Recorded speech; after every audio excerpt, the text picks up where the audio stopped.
Hi guys, magandang araw. Kumusta po kayong lahat? My name is Jaela Vileno Mix Vlog.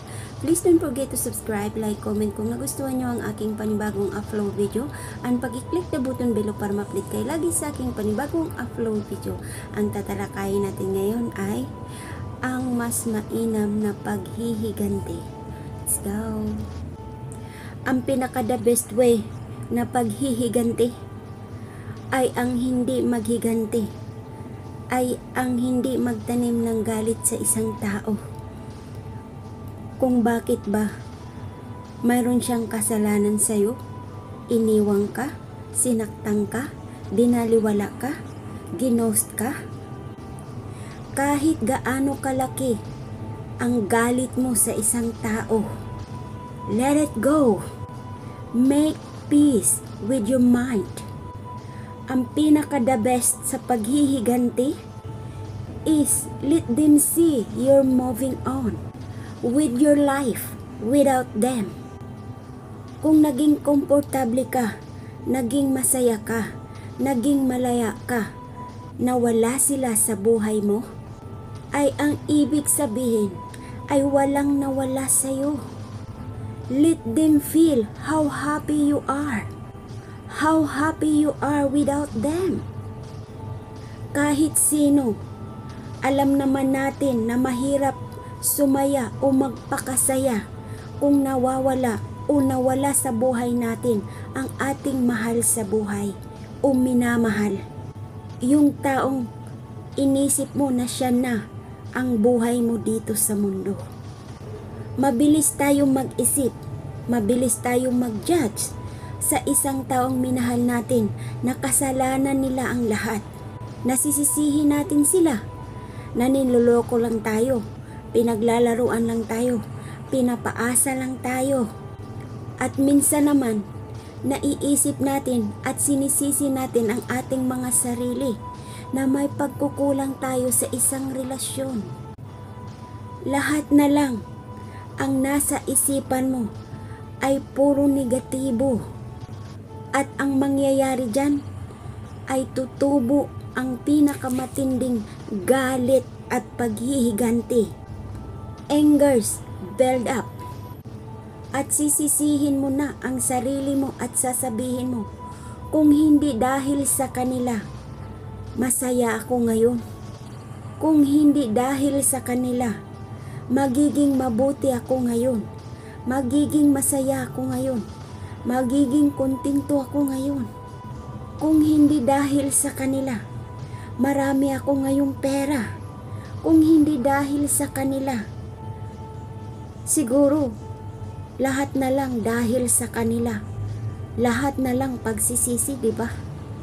At sasabihin mo sa sarili mo, kung hindi ito nangyari sa buhay ko, kung hindi nila ginawa ito sa buhay ko, siguro natupad ko na ang mga pangarap ko. Siguro hindi na naligaw ang utak ko, ang isip ko, ang landas ko, ang puso ko. Lahat na lang pagsisisi, di ba? Lahat na lang ng mali, lahat na lang ng bagay ay ipinagsisi mo sa iba. Sinisisi mo sila sa nangyari sa buhay mo. Then you can continue to blame the person who is no longer in your life. You keep on blaming, and blaming. Whose person out of your life anymore without realizing that you are sabotage your own life, your own mind, your own self. Napakahirap mag-move on, mag-keep moving kung nakapokus ka lang sa taong minamahal mo na wala na sa buhay mo. Wala na sa'yo. Wala na siyang tuluyan. Kaya huwag mo sayangin ang buhay mo. Wala na nga ang taong minamahal mo. Pati ba sarili mo wawalain mo rin? Huwag mong walain ang sarili mo. Kung nagkahiwalay man kayo, huwag mong sisihin ang taong naging parte ng buhay mo. At lalo na, huwag mong sisihin ang sarili mo. Know this, that everything happened for a reason. Lahat ng bagay na nangyayari, may rason at dahilan kung bakit. At mayroon din dyan paliwanag. Don't ever feel that you are a victim your own story. Just turn the next page of your life and start over to create your own story again. All you have to do is to take the responsibility of yourself. Simple lang sabihin, di ba? Pero alam naman natin na hindi madali ang lahat mag-move on. Hindi madali ang lahat magtanggap. Pero alam naman natin lahat na hindi ito nakakabuti sa atin. Don't stay in the dark side. Leave the past behind. Kahit bali-baliktarin man ng mundo, ay hindi na magbabago ang lahat. Hindi na mababago ang mga pangyayari sa buhay mo.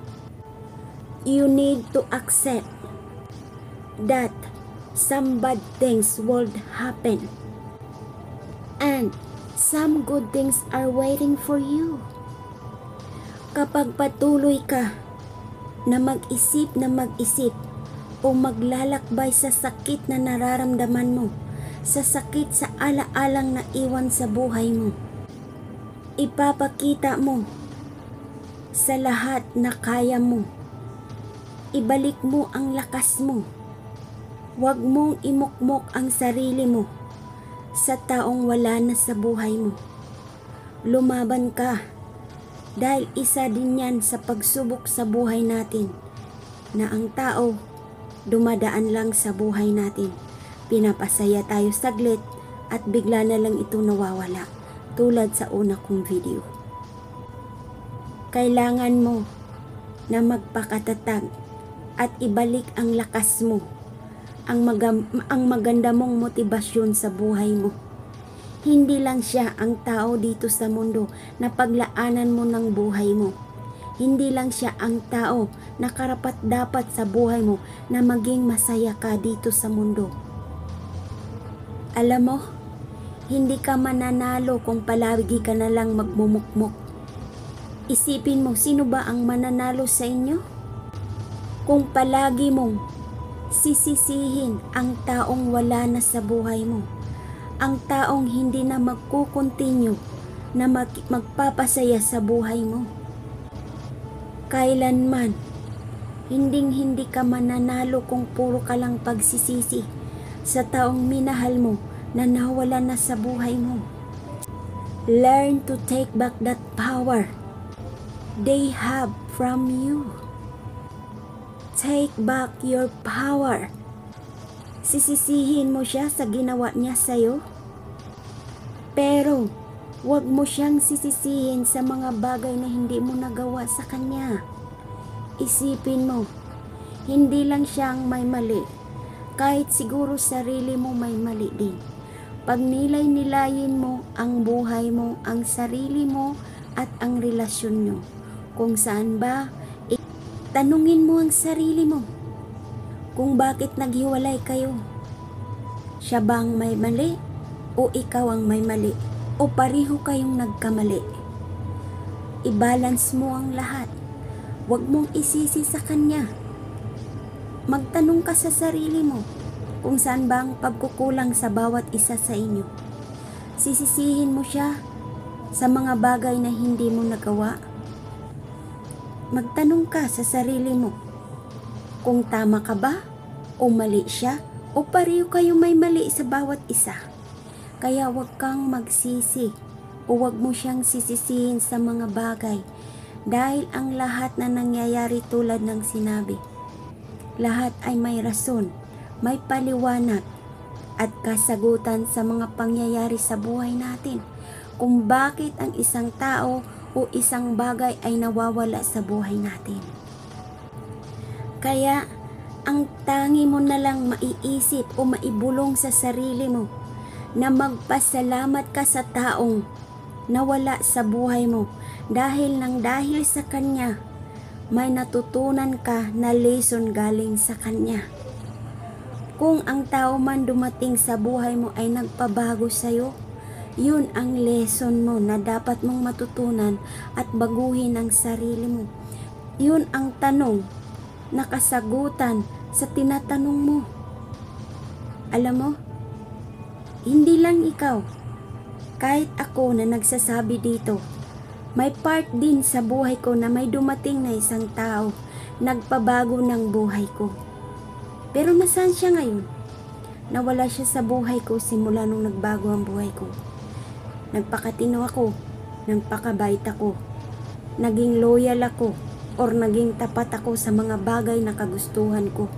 Dahil gusto kong sumaya, gusto kong maging komportable, gusto ko na maramdaman niya na honest ako, mapagmahal at marunong magpahalaga sa isang relasyon. Pero sa isang iglap na hindi ko inaasahan, nawala rin siya. Pero may natutunan ako ng mga bagay na nagpabago sa buhay ko, na yun hanggang ngayon dala-dala ko pa rin.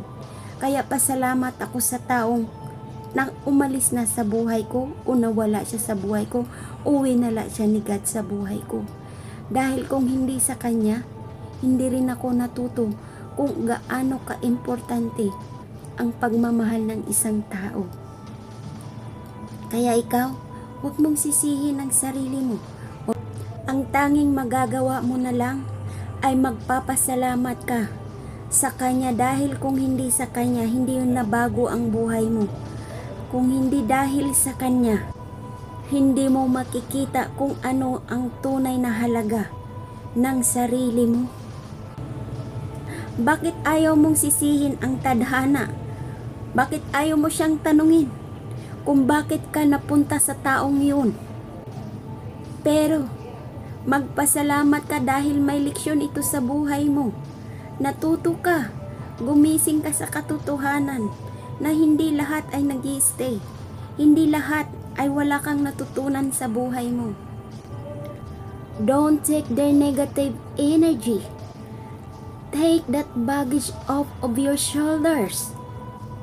Panahon na para bigyan mo ng sapat ang buhay mo, atensyon at pagpapahalaga ang sarili mo, para makapag-isip-isip ka kung ano talaga ang tungkulin mo sa mundong ito, ang layunin mo sa buhay mo. What a blessing that is! Pabayaan mo na.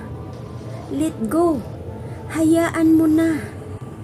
Patuloy ka lang sa buhay mo. Patuloy ka lang sa paglalakad.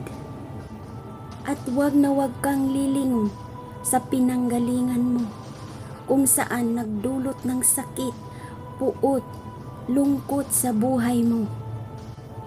Wear your pretty smile while walking, and say na ang pinaka-the best na revenge sa isang taong minahal mo na nawala sa buhay mo ay huwag maghiganti.